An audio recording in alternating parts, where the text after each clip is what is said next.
አሁን የምንገኝበት የእንጦጦ ቀበና የወንዝ ዳርቻ ልማት ከዚህ ቀደም ማንም ሰው እንዲቆሞ ስፍራውን ሊያየው አይችልም ነበር። ለማለፍ እንኳን የሚጠየፉት ስፍራ ነበር። አሁን ግን ለጉብኝት አመቺ የተለያዩ መዳረሻዎች ያሉት ቦታም ጭምር ሆኗል። እኛም እንግዲህ ይህንን የወንዝ ዳርቻ ልማት ልንጎበኝ ነው። ከቀናት በፊት ይህ የወንዝ ዳርቻ ልማት መመረቁ የሚታወስ ነው።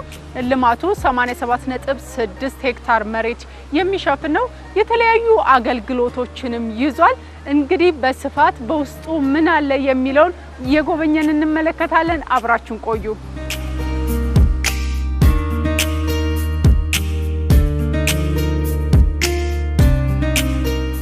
ዋናነት ያካተተው እንግዲህ የወንዝና ወንዙን የማጽዳትና የማልማት ስራዎችን አካተናል።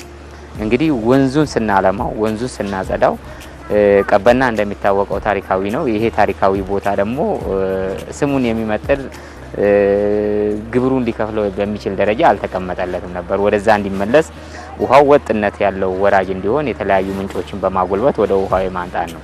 ሁለተኛው የወንዝና ወንዝ ዳርቻውን የቀጥታ ፍሎውን ቀጥሎ እንዲሄድ ወደ ሌላ ሄዶ ጉዳት እንዳያደርስ የማረክ ስራዎችን ከሰርተዋል።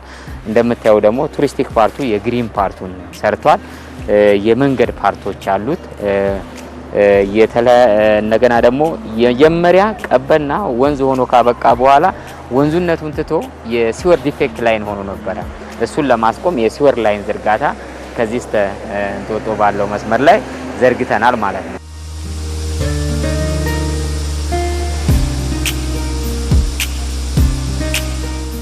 ይሄ ቦታ ምን ብለን ገንብተነው ብንሄድ ዴድ ይሆናል። እሱ እንዳይሆን ቫይብራንት እንዲሆን ይፈልጋል። ሰዎች እንዲዝናኑ ሲዝናኑ ደግሞ የሚፈልጉትን እንዲያገኙ። ስለዚህ አገልግሎት መስጫ ከሎ እስከ ሃይ ኢንድ የሆነ ካፍቴሪያ ይሰጠናል። አሁን የምታየው እዚህ ጋር ካፍቴሪያ ሃይ ኢንድ ካፍቴሪያ ነው። ስለዚህ እንደነኛ አይነት ስታንዳርድ ነው የጠበቀ ማንኛውም ሰው ውሃ ከየትም ቦታ ቴክ እንዲያደርግ ማለት ስፖርት ለመስራት የወጣ ሰው ውሃ እንዳይሸግረው ፋስት ፉድ ነገሮች እንዳይሸግሩት የማረግ ተግባር። በዚህ ሂደት ውስጥ ደግሞ አዛውንቶች ሁሉንም እንዲያካትት ሞር ኢንክሉሲቭ እንዲሆን አድርገናል። ከቀበና ወንዝ ዳርቻ ግድብ ላይ የሚፈሰው ውሃ ልክ እንደ ጅረት አይነት ድምጽ አለው። ደስ የሚል ነው። እንዲሁም ለአይንም ሲታይ እጅግ ማራኪ ነው። ቦታው እንግዲህ ቆዩ የሚል አይነት ስሜት አለው። እኔም ያንን ማጣጣም ችያለሁ። ስለዚህ ጉብኝታችን ይቀጥላል። አሁንም አብራችሁን ቆዩ።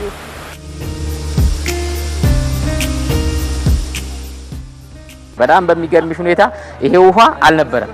አሁን የጀልባ ጨዋታ እንደዚህ አይነት ሞተር እንትን ምናልባት አዲስ አበባ ውስጥ አይታሰብም ነው።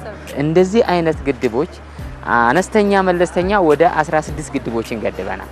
ትንንሽ ቼክ ዳም ወደ 3 ገድበናል። እነኛ ከላይ ያሉት ዳሞች ፋይዳቸው ለዚህኛው ትልቅ ህይወት ናቸው። ደለል መጥቶ እንዳይተኛበት እንዲሁም ደግሞ ውሃውን ትሪት ማድረጋ ባዮሎጂካል ጉዳዮችን እንጨምርበታለን ከዚህ በተጨማሪና ከዛም ባሻገር ደግሞ ትልቁንና 500 ሜትር ወደ ኋላ የሚተኛውን የቀበናን ሐይቅ ፈጥረናል።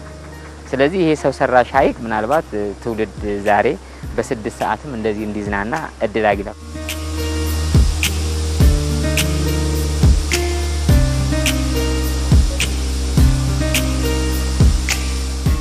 በስፍራው ያለውን ውበትና ማራኪ ገጽታ እያጣጣምና በቦታው ላይ እንግዲህ በርካታ የመዲናዋ ነዋሪዎች እየጎበኙም ተመልክተናል። ብዙ ነገር ተሰምቶኛል። ከዚህ በፊትም መጥቼ አላውቅም እና ብዙ ነገር ተሰምቶኛል።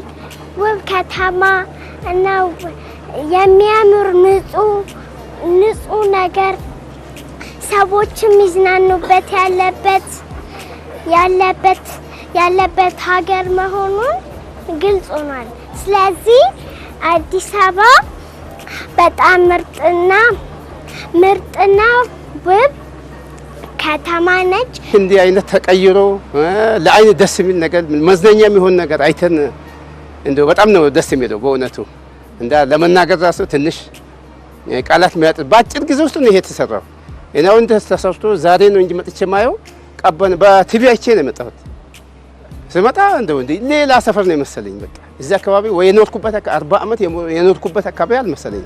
ይቀየራል ብሎ አንድ ቀንም ገምቼም እንትን ብዬም አላውቅም። ማለት በኢትዮጵያ ምድር እንደዚህ በቀላሉ ወይ ደግሞ በተወሰነ ሰዓት እንደዚህ ይቀየራል ብዬ ገምቼም አላውቅም።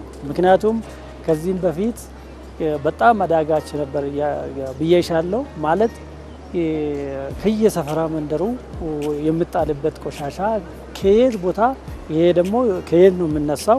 ስለዚህ ከተለያየ ቦታ ጠራርጎ ስለሚመጣ ብዙ አዳጋች የሆኑ ለኑሮ ለማለፍ እንኳን በሽታውም ቢሆን ለማየትም የማይመች ቦታ ነበር እና በቀላሉ ወይ በአንድ አመት ወይ በተወሰነ ወራት ይቀየራል ተብሎ የማይገመትበት ደረጃ ላይ ነው ያየሁት። ስለዚህ እኔ ከዚህ የምረዳው ምንድነው የማይቀየር ነገር የለም። ግን ምን ያስፈልጋል? የሚቀይር ዜጋ ወይ ደግሞ የሚቀይር ሰው ስለሚያስፈልግ እንጂ የማይቀየር ነገር የለም ብዬ ነው የምገምተው። ምክንያቱም ይሄም ስለተቀየረ ማለት ነው። የወንዝ ዳር ፕሮጀክት እዛ አራዳ ክፍለ ከተማም አካባቢ አይቻለሁ። ይሄኛው ግን በጣም በተሻለ ሁኔታ የተሰራ ፕሮጀክት ነው እና ዛሬ ለህብረተሰቡ እንደ መዝናኛም ለከተማውም ድምቀት ለከተማውም ውበት በሚሰጥ መልኩ የተሰራ አካባቢ ስለሆነ በእውነቱ እኔ ይህን የሰሩ አመራሮችም ሊመሰገኑ ይገባል። ታሪክ ጥለው እንዳለፉ ነው የምቆጥረው። ከሰማይ ዘነበ መና የለም እና ዛሬ ሁሉ ተሰርቶ እዚህ ብቻ አይደለም። እንግዲህ እኔ መጀመሪያ እዚህ ስራ ሲጀምር ከ4 ኪሎ በታክሲ ነበር የምመጣ። ኮሪደሩ ከተሰራ ወዲህ አንድም ቀን በታክሲ አልመጣም፣ በእግሬ ነው የምመጣ። ለምን? ለጤንነትም ለምኑም ምቾት ስለነበረው ማለት ነው። ስለዚህ ይህን ሳይ ደግሞ በጣም ነው የተደነቁ።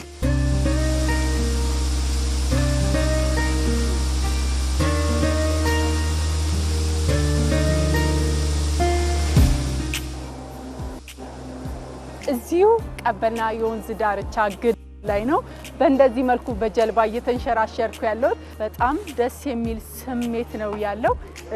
ከከተማ የወጣሁ ያክል ነው እየተሰማኝ ያለው። በጣም ደስ ይላል። በርካታ ሰዎችም በእንደዚህ መልኩ በጀልባ ሲንሸራሸሩ ተመልክቻለሁ። እንግዲህ የቀድሞ የቀበና ገጽታ ተቀይሮ በአዲስ በማራኪ እንደዚህ ለመዝናናት አመቺ በሆነ መልኩ ተቀይሯል ማለት ነው። እናንተ መታችሁ እንግዲህ እዚህ ጥሩ ጊዜ ማሳለፍ ትችላላችሁ ማለት እንወዳለን። ቆይታችን በዚያው በቃ